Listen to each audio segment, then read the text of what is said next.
Lo dijo en la primera hora. Muy bien, 8:10. En la entrevista de las 7 de la mañana que conversamos con Gabriela Guerrero, hablábamos sobre lo que nos dejó la campaña desde el punto de vista político. Pues Gabriela hizo un análisis muy interesante sobre estas sensaciones que tenemos respecto del desempeño de los candidatos durante la campaña propiamente dicha, los recursos que utilizaron, etcétera. Hoy hablemos de lo económico, porque claro, siempre de cara a un proceso electoral hay expectativas en torno al comportamiento de la economía. Y hablemos con un especialista en la materia, el ingeniero Osvaldo Landazzo está aquí con nosotros. ¿Cómo le va, ingeniero? Bienvenido. Buenos días, Fabricio, Andrea, un gusto. Gracias por la invitación. Por la gentileza. ¿Qué nos dejó la campaña desde el punto de vista de la visión económica? O sea, ¿hay algo que comentar? ¿Tenemos claridad? Yo decía ayer en mi comentario que claro, se hablaron mucho de diagnósticos, pero creo que no se profundizaron en las soluciones sobre aquello que los candidatos identificaron como cuestiones que había que solucionar. Le pregunto a usted si es así, si coincide con esta visión. Sí, en parte sí. Yo creo que el qué estuvo más presente en la campaña que el cómo, es decir, todos hablaban de algunos temas, pero con bastante ignorancia respecto a lo profundo de lo que ellos mismos mencionaban. Yo mismo fui invitado a programas en los que estuve con candidatos.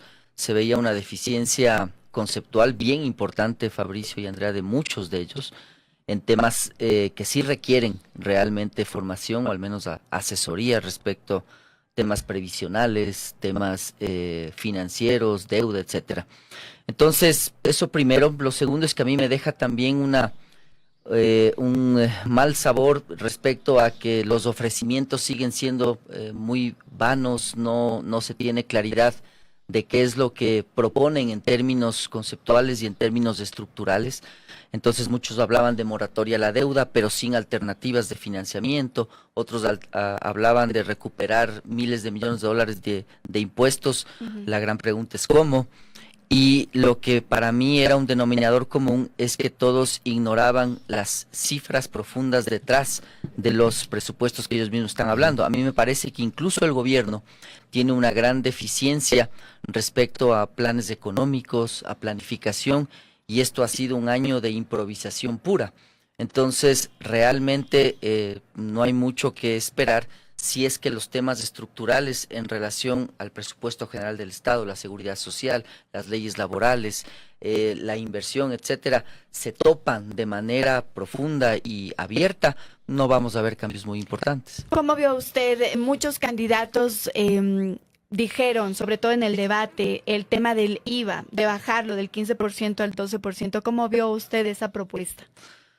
A ver, hay que entender que el Ecuador está en un programa con el Fondo Monetario. Yo conozco que hay un desembolso previsto para marzo que está pendiente en función de las elecciones.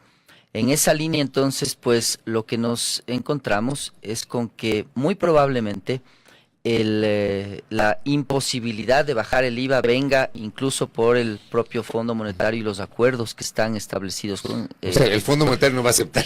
Le va a decir, si usted quiere, hágalo, pero no, me llama cuando tenga un plan al respecto, porque en realidad ese es el fondo del asunto. El fondo te dice, ok, bajas el IVA, pero ¿cuál es la alternativa para tener estos ingresos fiscales? Correcto, y entiendo también que de buena fuente sé que se está hablando de otras aristas de este programa. Por ejemplo, lo que se conoce, lo que yo le he llamado como arquitectura tributaria del Ecuador, es decir, qué es lo que tiene usted como gasto tributario, es decir, las exenciones. El fondo está observando aquello.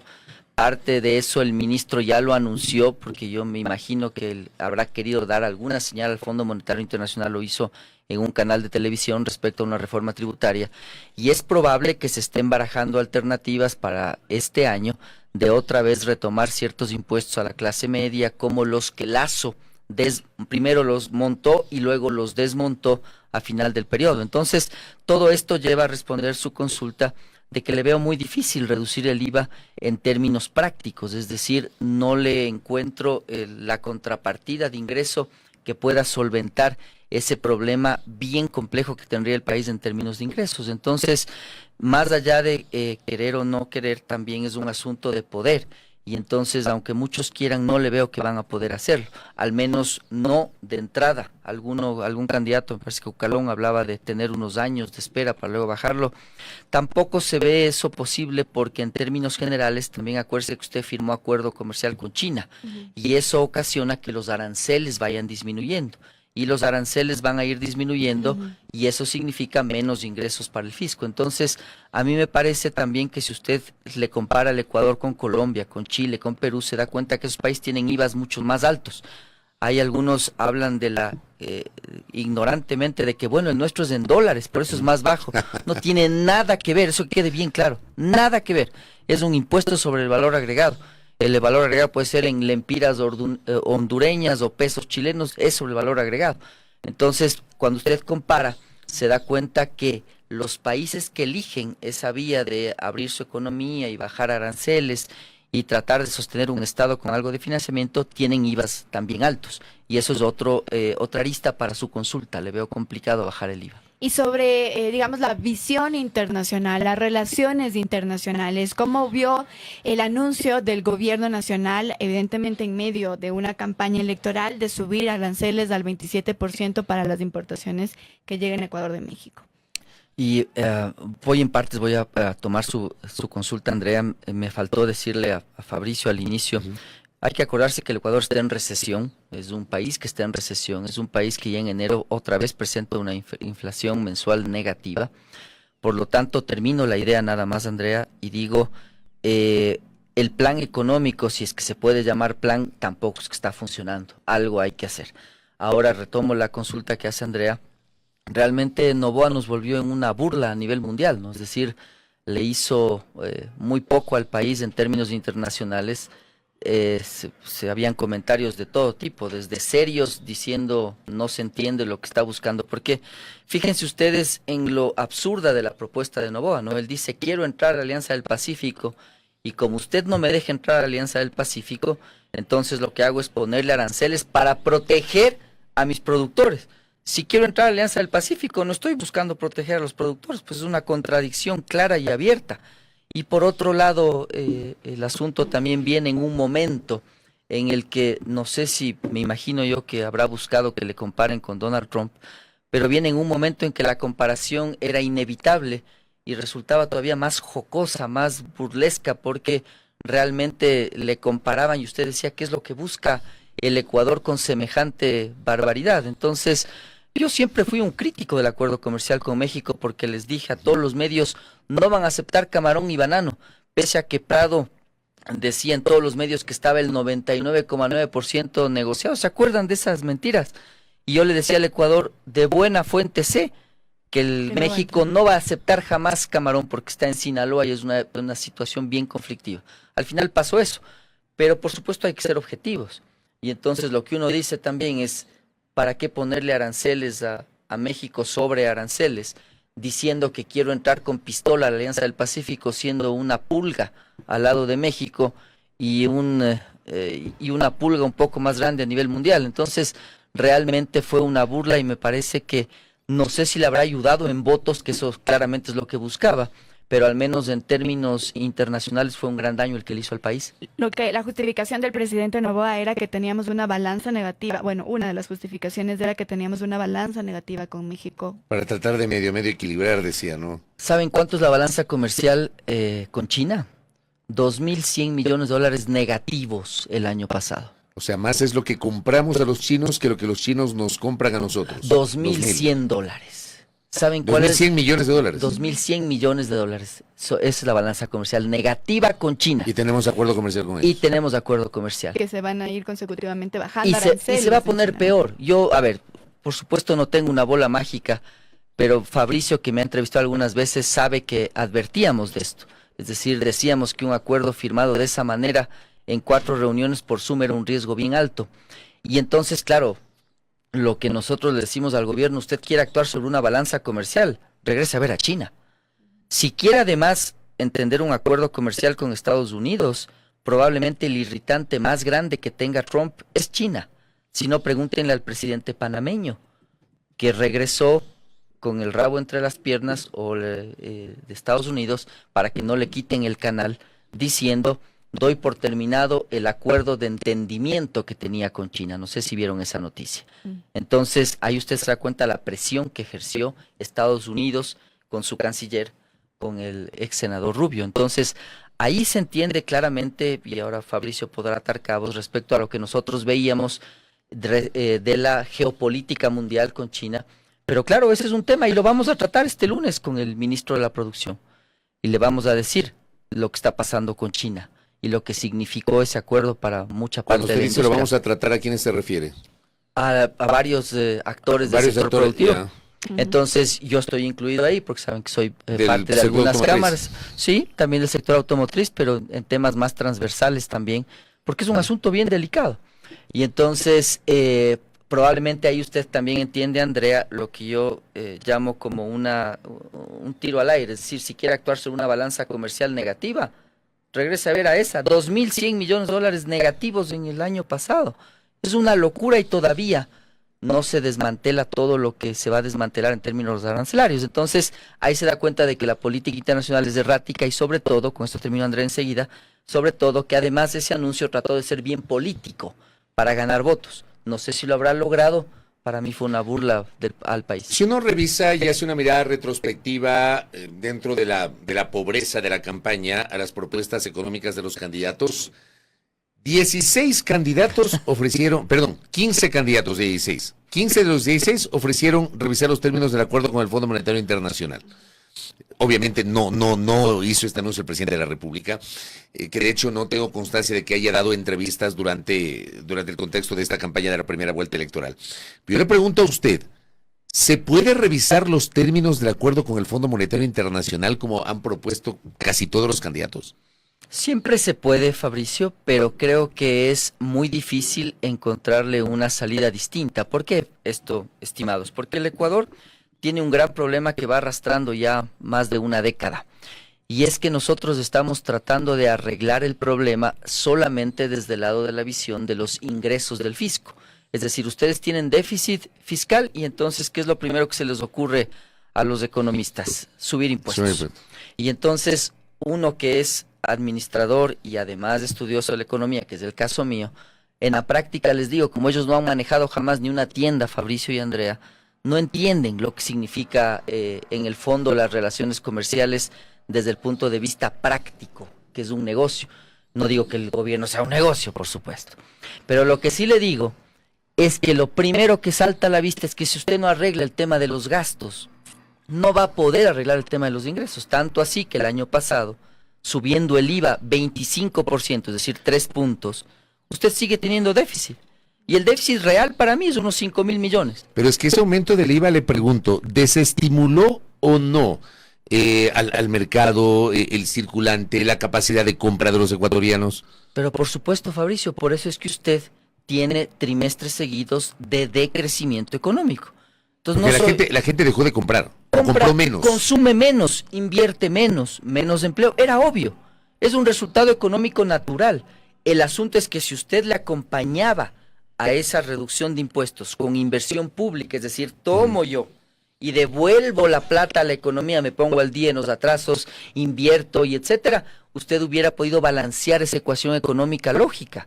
Es decir, más impuestos, menos consumo. Pero como por acá meto plata, entonces balanceo sanamente, diríamos, la situación económica Hubiese del sido país. una buena alternativa, como me dice acá Norma, a quien le envió un abrazo. Si, por ejemplo, un saludo a Norma. no se subía el IVA o se disminuye el IVA, pero en cambio se cobra a los grandes y eternos deudores del fisco, ¿no? Que esto siempre en las campañas sobre todo se habla, y cuando hay reformas tributarias que tramita la Asamblea Nacional siempre se habla.